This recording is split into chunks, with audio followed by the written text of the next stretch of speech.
Shalom Bapak Ibu Saudara terkasih dalam Tuhan. Puji Tuhan kita boleh berjumpa kembali di dalam ibadah online dari YouTube channel pribadi saya, Jeffrey S. Chandra Channel. Nah Bapak Ibu Saudara, saya percaya hari ini kita adalah orang-orang yang kuat. Kenapa saya katakan kita adalah orang-orang yang kuat? Karena persoalan dan masalah yang terjadi dalam hidup kita menjadikan kita orang yang kuat, Bapak Ibu Saudara. Seakan-akan kita lewat masalah, persoalan yang ada dalam hidup kita itu merupakan sparring partner kita, ya, yang membentuk kita, otot-otot kita menjadi lebih kuat dalam hidup ini. Itu sebabnya Bapak Ibu Saudara nggak usah tanya sama Tuhan, kenapa kok masalah nggak habis-habis. Bapak Ibu Saudara, selama kita hidup di dunia ini, masalah akan selalu ada. Selesai masalah yang satu, tanpa harus dicari, tanpa harus diundang, masalah lain pasti akan datang. Jadi selama kita hidup di dunia ini, masalah akan selalu ada, Bapak Ibu Saudara. Sebab masalah itu adalah sekolah kehidupan bagi kita. Kalau orang sekolah, dia harus belajar, lalu kemudian dia naik tingkat. Tetapi kalau lewat masalah, Bapak Ibu Saudara, kita belajar banyak hal, lalu kemudian kita akan naik level kita lebih tinggi lagi. Jadi Bapak Ibu Saudara, masalah itu sebenarnya perlu dalam hidup kita. Kesatu, untuk kita bisa bergantung kepada Tuhan. Kedua, kita bisa menyadari bahwa kekuatan kita terbatas. Dan yang ketiga, seperti tadi saya katakan, masalah itu akan menjadi sparring partner kita untuk kita bisa menjadi kuat menghadapi masalah lain yang akan datang kemudian hari. Nah Bapak Ibu Saudara, itu sebabnya tema dalam ibadah kali ini saya beri judul Masalah Datang. Nah sebelum saya berbicara lebih lanjut mengenai hal ini, mari kita satukan hati, kita mau berdoa terlebih dahulu. Bapa yang baik, Gembala kami, terima kasih Bapa, karena Engkau selalu hadir di segala musim dalam kehidupan kami. Lewat segala persoalan dan masalah yang ada, kami melihat tangan-Mu. Lewat persoalan masalah yang datang, kami mengalami mujizat-Mu. Untuk itu Tuhan, biarlah kami boleh bersyukur untuk setiap persoalan masalah yang ada dalam hidup kami. Karena apapun yang ada dalam hidup kami saat ini, itu tidak akan pernah melampaui kekuatan kami, sehingga kami cakap untuk menanggungnya. Dan setelah kami cakap menanggungnya, kami akan melihat tangan-Mu yang perkasa membawa kami dari satu kemenangan kepada kemenangan-kemenangan lainnya. Terima kasih Bapa yang baik, terpujilah nama-Mu. Berkati kami dalam ibadah ini, supaya setiap kami boleh dikuatkan dan didewasakan oleh Tuhan. Dalam nama Yesus, haleluya, amin. Mari kita buka 2 Tawarikh 15 ayat yang pertama sampai ayat yang ke-9, Bapak Ibu Saudara. 2 Tawarikh 15 ayat pertama sampai 9. Judul dari perikop ini adalah pembaharuan oleh Asa. Ayat yang pertama dikatakan Azaria bin Oded dihinggapi roh Allah. Ia pergi menemui Asa dan berkata kepadanya, dengarlah kepadaku Asa dan seluruh Yehuda dan Benyamin. Tuhan beserta dengan kamu, bila mana kamu beserta dengan dia. Bila mana kamu mencarinya, ia berkenan ditemui olehmu. Tetapi bila mana kamu meninggalkannya, kamu akan ditinggalkannya. Lama sekali Israel tanpa Allah yang benar, tanpa ajaran daripada imam dan tanpa hukum. Tetapi dalam kesesakan mereka berbalik kepada Tuhan, Allah orang Israel. Mereka mencarinya dan ia berkenan ditemui oleh mereka. Pada zaman itu tidak dapat orang pergi dan pulang dengan selamat, karena terdapat kekacauan yang besar di antara segenap penduduk daerah-daerah. Bangsa menghancurkan bangsa, kota menghancurkan kota, karena Allah mengacaukan mereka dengan berbagai kesesakan. Tetapi kamu ini, kuatkanlah hatimu, jangan lemah semangatmu, karena ada upah bagi usahamu. Ketika Asa mendengar perkataan nubuat yang diucapkan oleh Nabi Azaria bin Oded itu, ia menguatkan hatinya dan menyingkirkan dewa-dewa kejijikan dari seluruh tanah Yehuda dan Benyamin, dan dari kota-kota yang direbutnya di pegunungan Efraim. Ia memperbaharui mezbah Tuhan yang ada di depan balai suci, bait suci Tuhan. Ia mengumpulkan seluruh Yehuda dan Benyamin dan orang-orang Efraim, Manasye dan Simeon yang tinggal di antara mereka sebagai orang asing. Sebab dari Israel banyak yang menyeberang memihak kepadanya ketika mereka melihat bahwa Tuhan Allahnya beserta dengan dia. Di dalam ayat yang ke-7 tadi Bapak Ibu Saudara dikatakan, tetapi kamu ini kuatkanlah hatimu, jangan lemah semangatmu, karena ada upah bagi usahamu. Ada satu hal Bapak Ibu Saudara yang menjadi syarat dalam kehidupan setiap umat manusia di muka bumi ini. Adalah hal yang paling mustahil dilakukan oleh manusia untuk bernafas tanpa menuai masalah. Apa maksud dari pernyataan ini? Maksudnya adalah permasalahan memang sesuatu yang sudah pasti ada dan selalu ada dalam kehidupan manusia selama mereka masih bernafas di muka bumi ini. Eksistensi permasalahan yang ada dalam kehidupan manusia acap kali sangat mengganggu dan sangat tidak diharapkan. Saya percaya tidak ada seorang pun mau masalah. Bahkan kalau ada masalah datang selalu banyak orang tengking masalah itu. Dan masalah tersebut bahkan akan menjadi semakin membesar jika tidak dengan segera diselesaikan. Sekalipun setelah masalah itu dapat diselesaikan, maka tidak bisa dihindari, masalah lain akan segera datang. Dan ini adalah kenyataan yang harus kita terima dan jalani dalam hidup ini. Dan salah satu penyelesaian yang paling sering digunakan adalah berupa saran dan motivasi yang berasal dari diri sendiri maupun dari diri orang lain. Tetapi tentu saja Bapak Ibu Saudara, seberapapun hebatnya sebuah motivasi, peranannya hanyalah sebagai penyemangat, bukan sebagai sebuah penyelesaian bagi permasalahan tersebut. Apalagi jalan keluarnya. Karena pada hakikatnya penyelesaian atas permasalahan tersebut sangat tergantung kepada individu masing-masing. Satu kali saya pernah membaca sebuah ungkapan bijaksana dalam bahasa Inggris, Bapak Ibu Saudara. Dan ungkapan itu berkata, road is very reassuring. To improve yourself is to help others so advanced. In order to help people help themselves, release of dependence. Yang artinya Bapak Ibu Saudara, jalan yang sangat meyakinkan untuk meningkatkan diri Anda adalah dengan cara menolong orang lain supaya maju. Menolong orang lain supaya mereka dapat menolong dirinya sendiri dan melepaskan diri dari ketergantungan. Seperti sifat dari sebutir telur.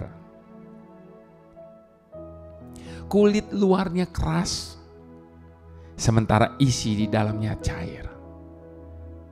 Namun Bapak Ibu Saudara, apa yang terjadi setelah telur itu direbus? Maka keadaannya menjadi terbalik, bukan? isi di dalamnya berubah menjadi keras. Dan kulit luarnya justru malah menjadi lunak. Gambaran ini menyadarkan kepada setiap kita bahwa tanpa masalah dalam hidup ini, maka kita hanya akan menjadi orang-orang yang manja dan memiliki akar iman yang begitu rapuh. Begitu masalah datang dalam hidup kita, maka masalah tersebut dapat dengan mudah membuat kita tumbang, terpuruk dan tidak berdaya. Itu sebabnya Bapak Ibu Saudara, mari kita renungkan kenyataan ini. Tanpa adanya masalah, maka kita dipastikan akan jarang sekali berdoa. Harus kita akui. Tanpa adanya kesukaran, maka kita enggan untuk berpikir dengan kreatif dari sebelumnya. Karena melalui kesukaran yang terjadi, kita akan berubah. Kita akan berusaha untuk mencari jalan keluarnya. Tanpa ada tantangan, kita tidak akan berani untuk membuat terobosan-terobosan baru dalam hidup ini. Itu sebabnya sekali lagi Bapak Ibu Saudara, bersyukurlah dengan setiap masalah-masalah yang terjadi dan yang harus kita hadapi dalam hidup ini. Karena lewat semua masalah-masalah yang terjadi itu, kita dilatih untuk bertumbuh dan menjadi pribadi yang lebih hebat dari sebelumnya. Satu hal yang harus selalu kita ingat Bapak Ibu Saudara, ketika kita sedang menghadapi masalah, jangan pernah berpikir bahwa kita adalah orang-orang yang paling susah, paling malang, dan hidup kita tidak seenak orang lain. Sebab setiap orang, siapapun mereka, apapun statusnya, pasti tidak akan pernah luput dari yang namanya masalah. Namun yang membedakan hanyalah bagaimana mereka merespon atau cara menyikapinya. Itu yang membuat berbeda.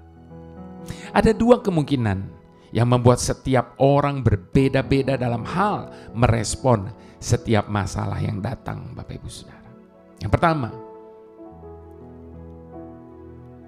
mereka membiarkan masalah itu mengambil alih hidup mereka. Sehingga semua itu akan mempengaruhi cara pikir, cara bertindak yang mereka lakukan dalam kehidupan mereka. Dengan memberikan keresahan, kemarahan, kekhawatiran, atau apapun yang negatif dalam kehidupan mereka tersebut. Yang kedua, mereka tidak membiarkan masalah itu mengambil alih dan menguasai hidup mereka. Sebaliknya ini Bapak Ibu Saudara. Ada orang yang membiarkan masalah mengambil alih. Ada orang yang tidak membiarkan masalah mengambil alih dan menguasai hidup mereka. Sehingga mereka akan mengambil keputusan untuk mengendalikan setiap masalah yang datang. Dan mereka alami dengan berkata, saya memiliki Tuhan yang jauh lebih besar dari setiap permasalahan yang datang dan terjadi dalam hidup saya. Maka keputusan untuk sikap hidup tadi akan membuat mereka dapat menjalani hidup mereka dengan tenang. Sehingga mereka dapat meraih kemenangan demi kemenangan dari setiap permasalahan yang ada. Sikap dan respon mana yang kita ambil? Pilihan ada di tangan kita. Be smart and be wise. Kita terluka agar kita dapat menjadi semakin dewasa dalam menyikapi segala yang terjadi. Kita bisa gagal agar kita dapat belajar dari setiap pengalaman yang tidak mengenakan sekalipun. Karena pelajaran yang terbaik seringkali justru dinyatakan melalui penderitaan dan rasa sakit.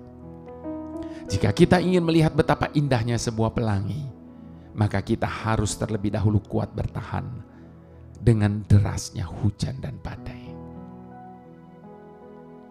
Itu sebabnya never ever give up.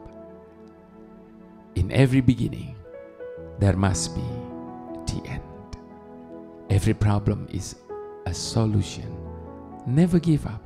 Believe in yourself, because happy was waiting. Jadi jangan pernah menyerah. Setiap awal pasti ada akhirnya. Setiap permasalahan pasti ada solusinya. Itu sebabnya jangan pernah menyerah. Percaya diri, karena bahagia telah menanti.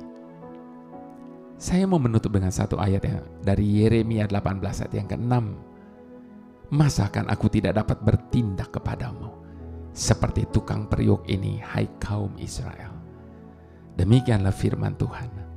Sungguh, seperti tanah liat di tangan tukang periuk, demikianlah kamu di tanganku, hai kaum Israel.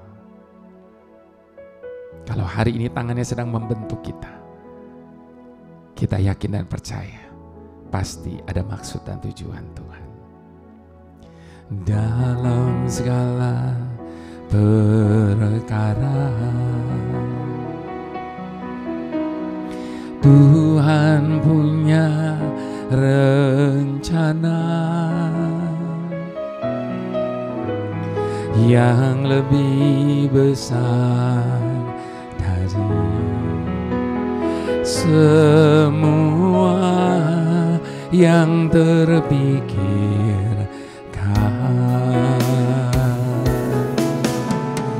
Apapun yang kau perbuat, tak ada maksud jahat, sebab itu ku lakukan semua denganmu, Tuhan.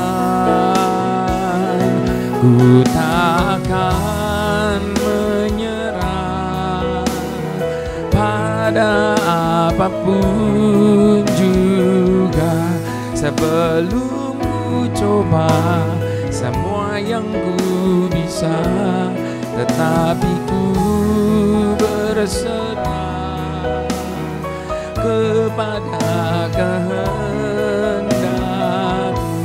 Hatiku percaya Tuhan punya rencana. Jadi Bapak Ibu Saudara, sekali lagi dalam hidup ini satu yang kita tidak pernah boleh, tetapi yaitu menyerah kepada keadaan Bapak Ibu Saudara. Tapi satu yang kita harus menyerah kepada kehendak Tuhan, sebab Dia tahu jauh lebih baik daripada setiap kita.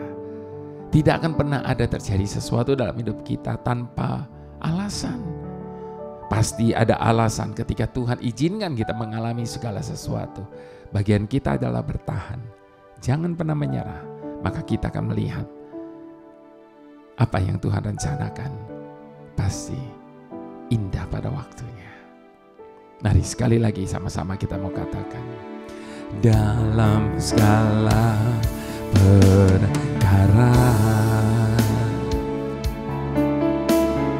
Tuhan punya rencana yang lebih besar dari semua yang terpikirkan. Apapun yang kau perbuat, tak ada maksud jahat,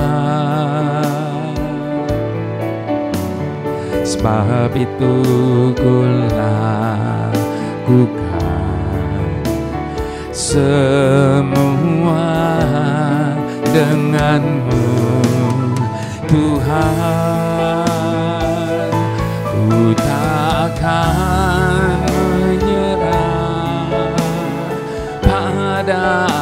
apapun juga, sebelum ku coba semua yang ku bisa, tetapi ku berserah kepada kehendak-Mu. Hatiku percaya Tuhan punya rencana.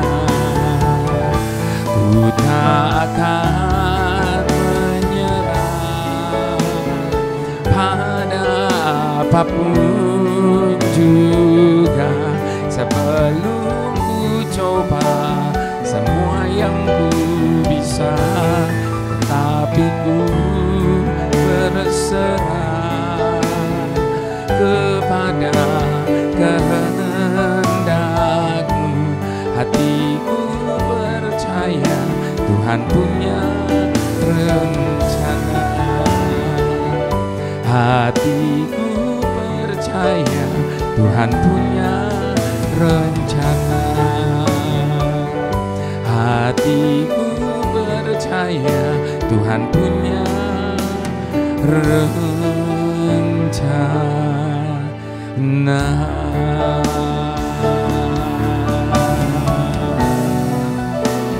Kami percaya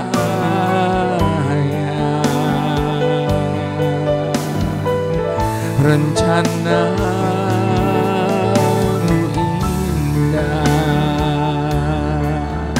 Kami percaya rancangan-Mu yang sempurna. Kami percaya,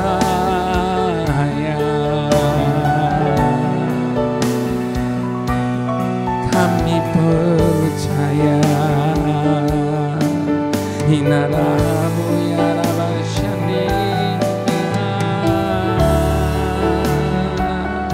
Hinaraba ya Rabashanu,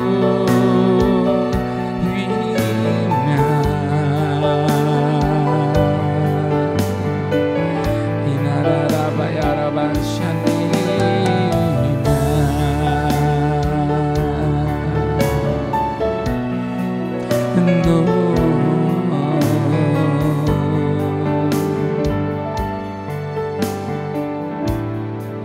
Tuhan, pemimpin hidup kami, ingatkan kepada setiap kami, sebenarnya dalam hidup ini bukan masalah persoalan sebesar apa yang tengah ada di hadapan kami.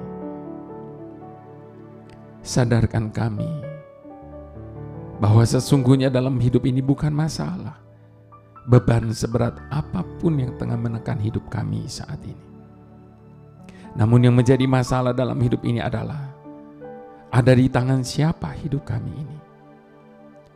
Sebab bukankah Engkau yang sudah mengundang setiap kami dengan berkata, marilah kepadaku semua yang letih lesu dan beban berat, aku akan memberikan kelegaan kepadamu. Saat ini Tuhan, kami datang di hadapan-Mu untuk menyerahkan segala beban yang menghimpit hidup kami.